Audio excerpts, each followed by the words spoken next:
आज या माध्यमातून मला खरंच जाणून घ्यायला आवडेल की काय प्लॅन केलंयस तू किंवा काय विचार आहे तुझा? प्लॅन तर खूप केलेला आहे ग, की एक छोटीशी स्पेस घेऊन खिचडी तर खिचडी जे काही असेल चालू ठेवायचं, रातोरात सगळीकडे जाऊन ॲनिमल्सला फीड करायचं, भरपूर ॲनिमल फूड घेऊन सगळीकडे फीड करायचं आणि शिवाय शेल्टर काढायचं. ह्या सगळ्या इच्छा आहेत. आणि का माहिती आहे का, कारण बरेचदा असं होतं की आपण ना खाणं टाकतो किंवा आज हे राहून गेलं किंवा घेतलेलं वेस्ट करतो, पण त्या अन्नावर कोणाचं तरी जेवण होतं. आणि I have seen that kind of days की म्हणजे माझ्या बाबतीत नाही पण मी इतरांचे बघितलेले आहेत की कशा टाईपचं माणसं सेव्ह करून जगतात. लिटरली वरण म्हणजे काय, हळदीचं पाणी म्हणून भाताबरोबर जेवलेली माणसं मी बघितलेली आहेत.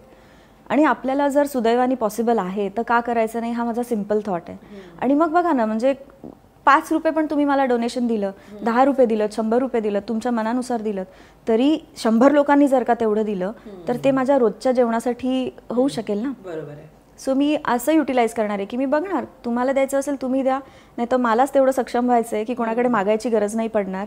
सुदैवाने होईल सगळं.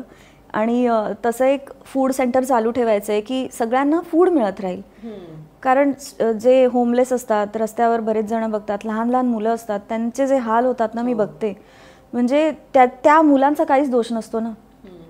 तर फीड होत राहणं, एकूण सगळ्यांना जेवण मिळावं ही एवढी सिम्पल इच्छा आहे.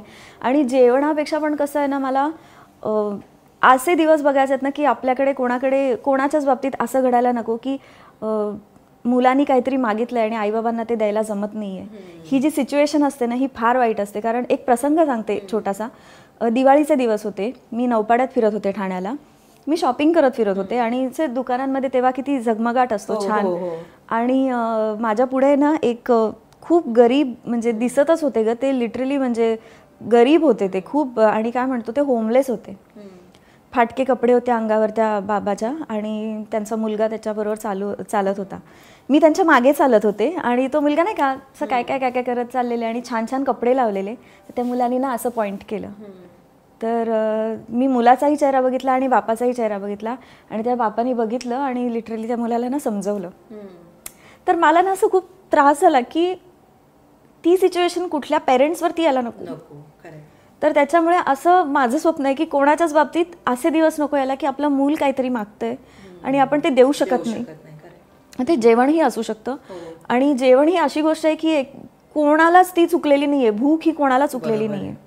आणि भूकच सगळ्या गोष्टी करवते आपल्याकडून. त्याच्यामुळे मला ते चालू करायचंय की no one should sleep without food.